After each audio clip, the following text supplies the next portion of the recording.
오늘 말씀은 예루살렘 성전의 파괴에 대한 말씀을 우리에게 전해주고 있습니다. 예루살렘의 멸망, 그리고 더 나아가서 인류 역사의 종말에 대한 말씀을 우리 주님께서 오늘 전해주고 있습니다. 1절 말씀해 보시면 예수께서 성전에서 나가실 때에 제자 중 하나가 이르되 선생님이여 보소서 이 돌들이 어떠하며 이 건물들이 어떠하니까. 표준 세번역으로 보면 좀 더 현실적으로 들려오는데요. 선생님 보십시오. 얼마나 굉장한 돌입니까?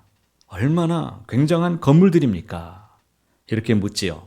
그때 이 제자들은 이 성전의 웅장함과 화려함을 보면서 감탄하고 예수님께 말한 것입니다. 그러자 주님께서 말씀하십니다.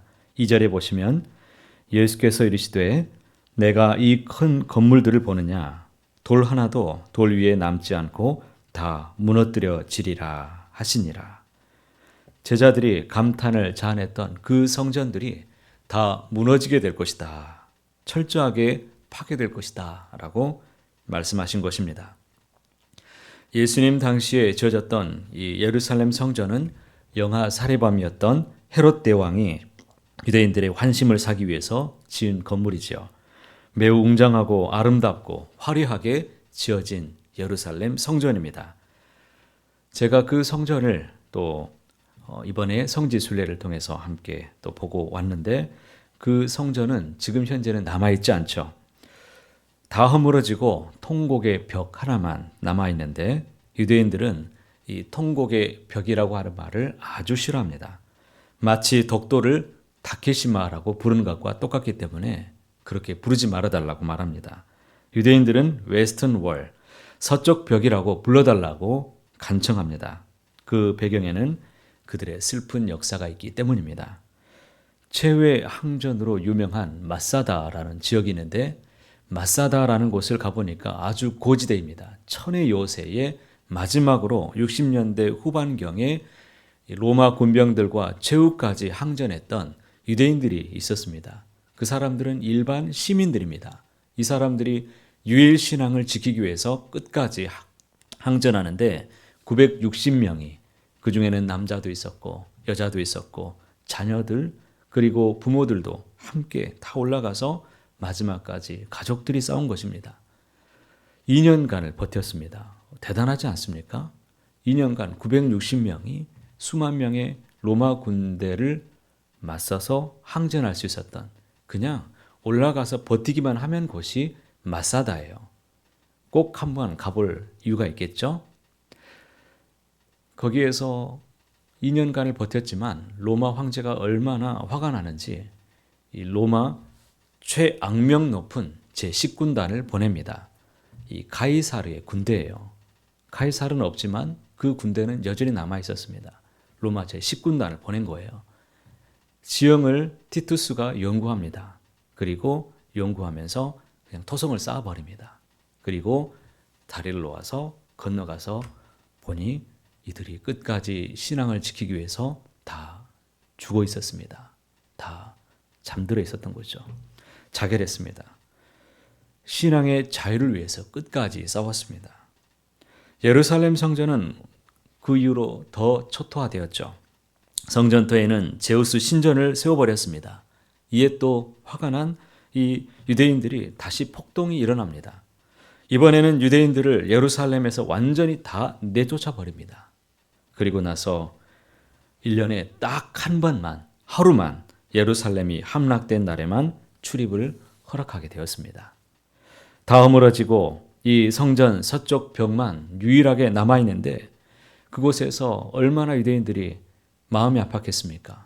1년에 딱 한 번 하루 갈 수 있는 그날에 찾아가서 그 벽 앞에서 슬피 오는 유대인들을 보면서 로마 이 병사들이 저 찌질한 놈들 보라고 그렇게 놀려댔습니다. 그래서 붙여진 이름이 통곡의 벽입니다.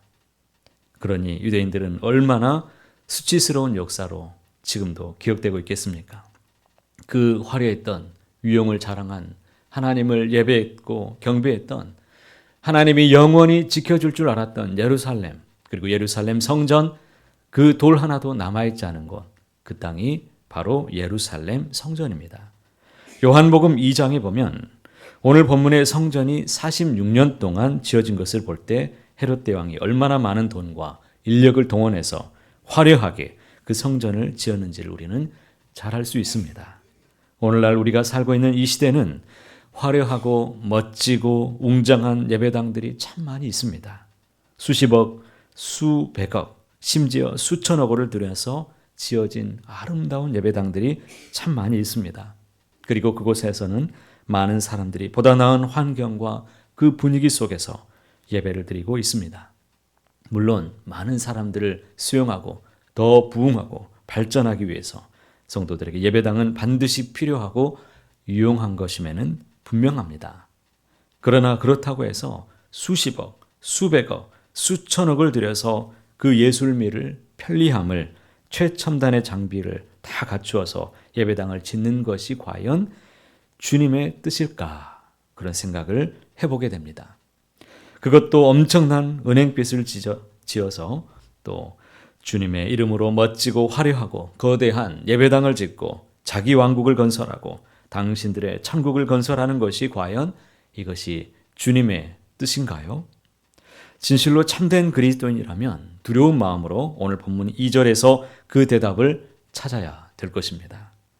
주님을 믿는 성도인 우리에게는 마음에 두고 살아야 될 말씀들이 참 많이 있지만 그 중에 오늘 우리에게 주시는 주님의 가르침 속에서 두 가지를 생각한다면 먼저는 진짜 주님의 뜻이 무엇이냐 하는 것입니다.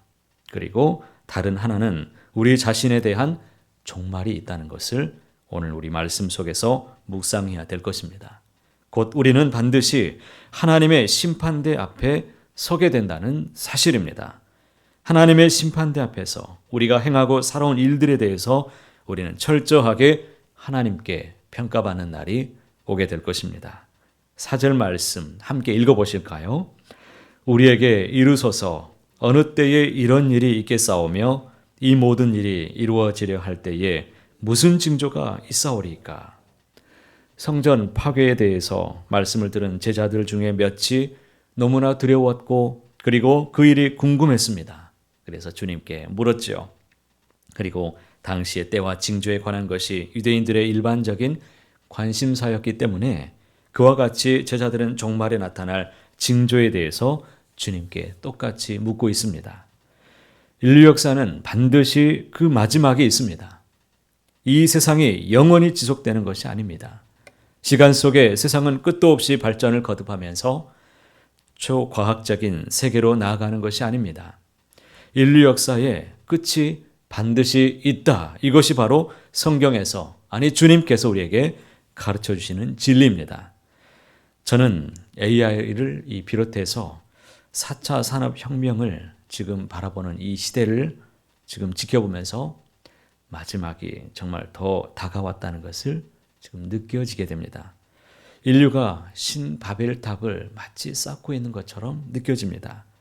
마치 무너지지 않을 것 같던 그 웅장하고 화려했던 그 예루살렘 성전이 주 70년경에 로마 장군 티투스에 의해서 철저하게 파괴된 것처럼 무너지지 않을 것 같은 이 화려하고 재미있는 이 세상 역시 반드시 끝이 있다는 것입니다. 그리고 역사의 종말과 심판 때에 징조가 반드시 있습니다. 역사의 마지막 때에 나타날 징조에 대해서 주님의 말씀은 오늘 이렇게 정리할 수 있습니다. 그때에는 거짓된 예언이 있게 될 것입니다. 그리고 사람을 미혹하는 일들이 나타나게 될 것입니다. 전쟁과 기근이 있을 것이라고 말합니다. 그리고 압제와 믿는 자들에게 박해가 있을 것입니다. 부모와 자식, 형제지간의 다툼과 비정함이 있을 것이라고 말씀합니다. 한마디로 말한다면 죄가 극단화될 것이라고 말씀하고 있는 것입니다. 오늘 이 시대는 죄가 넘치는 시대입니다. 넘치다 못해서 죄가 극단을 향해서 계속해서 끝없이 달려가고 있습니다. 실로 참된 예수님을 바라보는 참된 믿음을 갖는 사람들을 찾아보기 힘든 그런 세상 속에 살아가고 있습니다. 교회에 다니고 예수님을 믿는다고 하는 사람들 보면 그조차도 교만과 이기심이 만연되어 있습니다. 자신들의 기분에 따라서 쉽게 폭력이 행해지고 있고 남녀노소 가릴 것 없이 그 많은 사람들이 음란함에 빠져 있고 쾌락을 추구하고 종교의 이름을 가지고 그 아래에서 수많은 사람들이 악행을 저지르는 것들을 보게 됩니다.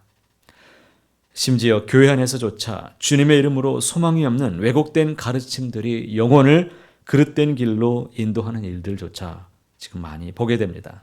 정말 죄가 없는 곳이 이 세상에 하나도 없는 것 같습니다. 마치 황사처럼 죄가 온 세상을 뒤덮고 있는 것처럼 보여집니다.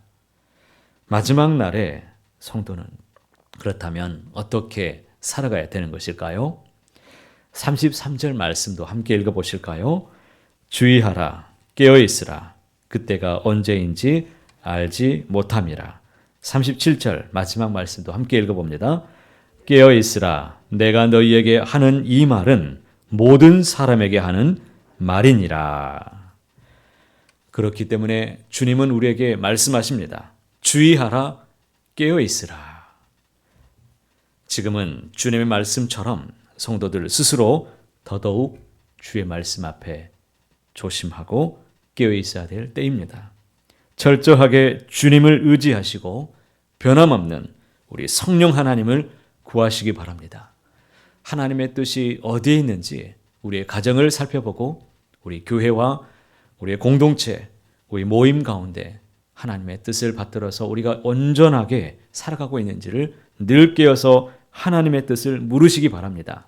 그리고 우리 개인의 삶 속에서도 하나님께서 평가가 있다는 것을 꼭 기억하시고 믿음을 지키시고 인내로 옷을 입으시기를 바랍니다. 오늘 말씀을 기억하시고 말씀을 마음에 품으시고 말씀의 길을 따라서 살아가며 늘 승리하는 우리 서강의 모든 식구들이 다 되시기를 높으신 주님의 이름으로 간절히 소원합니다.